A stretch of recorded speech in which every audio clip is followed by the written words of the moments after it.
Rudiambaï, comment ça va? Bonjour Aïssa. Pardon. Le micro était fermé. Ouais. Bonjour Aïssa, je vais très Je suis bien. là, mais là, il y a eu un petit changement. Il y a eu un Mais tout va changement. bien. Je crois que c'est un invité qui a foutu le bordel ici. Oui. Alors Aïssa, aujourd'hui nous allons parler du Bélé ou de la société Bélia. Je ne sais pas si ça te dit quelque chose. Et ben, là, c'est une musique caribéenne, c'est ça? Oui. Ok. Et voilà, avant de commencer, je voudrais faire un petit coucou à Manina et à Jacouille qui se reconnaîtront. C'est Ok. des amis à moi. Alors, commençons le Bélé, qui est d'origine martiniquaise, hein, et qui est à la fois de la musique, de la danse, des chants et des rituels, le tout animé par les rythmes de tambour, mais c'est aussi un héritage hein, laissé par nos ancêtres qui vivaient dans les rues cases nègres auprès des plantations martiniquaises. Alors, il y a les bélets, et dans le bélet, il y a les tambouriers et les répondeurs. Il y a les voix, en fait, et après C'est le ça, tambour, et c'est un dialogue entre les voix c'est ça, c'est ça. les percussions. Alors, avant de rentrer dans le but du sujet, je voudrais un peu parler de l'origine des Noirs de la Martinique, hein, qui viennent pour la plupart de l'Afrique de l'Ouest, notamment le royaume du Dahomey, le Sénégal, le Nigeria, la Côte d'Ivoire ou la Sierra Leone, mais aussi il y en a certains qui venaient de l'Afrique centrale, de l'Afrique de l'Est et l'Afrique du Sud, selon les historiens. Oui. D'accord. Alors, d'ailleurs, ce métissage de populations différentes, d'Africains, de Blancs, d'Arawaks, d'Indiens, d'Asiatiques, hein, a créé un véritable controverse, si je vais y arriver, sur la signification du mot Bélé, dont je vais essayer hein, de résumer ses origines. Alors, Bélet. oui, le Bélé. Bélet. B Bélet. et accent grave, L et Oui. accent grave, ça s'écrit Oui. comme ça. Oui.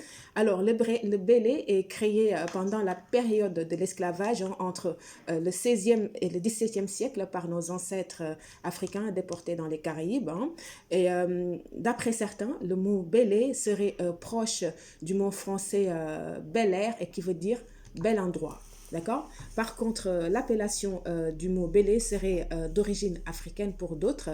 Si on prend l'exemple de africanisme dans le créole, cahier du CERAC 1977, 77, Monsieur Josepho évoque trois possibles origines du mot Bélé. Oui. Il y a le mot Béré, Béré, un mot yoruba et qui veut dire grande fête pour marquer la fin des récoltes, ou le verbe bré, bré de la langue afrique de la Côte d'Ivoire et aussi de Calabar, hein, qui signifie se livrer à toutes sortes d'amusements. Et enfin, Monsieur Josepho nous propose l'autre origine possible du baoulé ou duo bélé qui désigne la récolte des ignames. D'ailleurs, le mot duo est l'occasion de grandes réjouissances. C'est ce que cela veut dire. Alors, durant la période de l'esclavage, hein, des règles très strictes ont été élaborées, rédigées dans le Code noir. Le but était de régler, par exemple, les statuts des esclaves dans les colonies, de contrôler les activités du commerce, d'enlever une quelconque liberté, d'exercer aussi un contrôle sévère sur nos ancêtres déportés, etc., parce que la liste est longue. Alors, et parmi ces interdits, je cite le tambour, la danse, qui sont le cœur du Bélé, puisque c'est le sujet qui nous intéresse. Oui. Alors, une petite anecdote sur l'interdiction de la danse.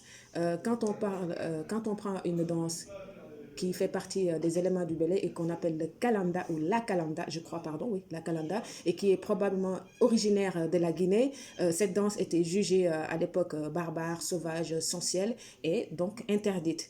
Il y a le jacobin Jubé là-bas, hein, syndic aux Antilles françaises à la fin du XVIIe et au début du XVIIIe siècle, qui raconte que les Noirs y trouvaient un tel plaisir malgré les ordonnances.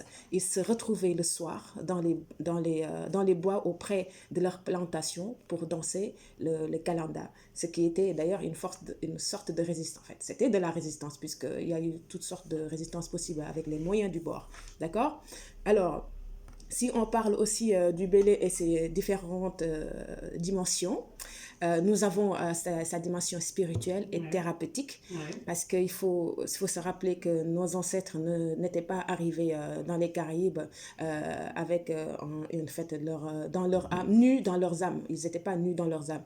Ils sont venus avec des bagages culturels et cultuels de leur peuple respectif. Et lorsqu'ils jouaient au rythme, par exemple, lorsqu'ils jouaient au rythme du tambour codifié, certains d'entre eux tombaient en transe. D'ailleurs, c'est ce qui a favorisé leur interdiction, parce que les maîtres esclavagistes savaient qu'avec le rythme du tambour, l'Africain peut communiquer avec les esprits, mais aussi avec l'au-delà, étant donné que le tambour ou la percussion est d'abord énergie, puis vibration, avant de sortir des sons divins. Grâce à ces éléments naturels, d'où on va parler des peaux d'animal, Le bois. des plantes, voilà, etc. Alors, si on prend aussi, pour ce qui concerne l'instrument du bélé, c'est un membranophone de forme conique constitué d'un fût ou d'un tronc d'arbre qui est recouvert de peau de cabri, comme qu'on fait en Afrique. Cabri, en fait, c'est le petit de la chèvre, qui est fabriqué à l'époque en général par les esclaves tonneliers. Ouais. D'accord. Ouais. Et en ce qui concerne les chants du bélé, les chants relataient le quotidien triste, dur des esclaves. Et les chants aussi pouvaient leur servir d'encouragement, mais aussi de l'épanouissement dans le travail forcé. Mais le chant aussi pouvait raconter, en fait, les paroles pouvaient raconter, par exemple, l'histoire de l'île ou de la communauté ou du voisinage, ou de relater tout simplement avec ironie les différends entre colons ou les déboires d'un C'est un peu du contremaître, néotisme, c'est un peu. voilà, ou d'un camarade. Ouais. Voilà. Alors, alors pour la danse, certaines ont une influence africaine, il faut le reconnaître, parce qu'avec le fameux coup d'oreille que seuls les Africains savent faire mieux que quiconque. Et aussi, il y a aussi une influence sur les danses, il y a aussi une influence européenne, ou une influence indienne et autres, parce qu'en fait, c'est une population actuelle qui est bien mélangée. Donc, du coup, forcément, chacun amène sa touche de culture, donc, tu vois, et que ça fait une belle culture finalement. Donc, quand passons sur les différents rythmes de danse que compose la musique du bélé.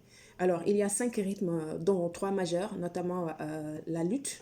La lutte qui constitue le dalmier, ou bien le ladja. En fait, c'est exactement la même chose, dalmier, ladja ou wampoint, qui Ouais. veut dire rond-point en créole, et qui est hérité de la lutte sénégambienne, de la lutte angolaise ou de la lutte béninoise, et qui se pratique avec les rythmes des percussions, d'accord.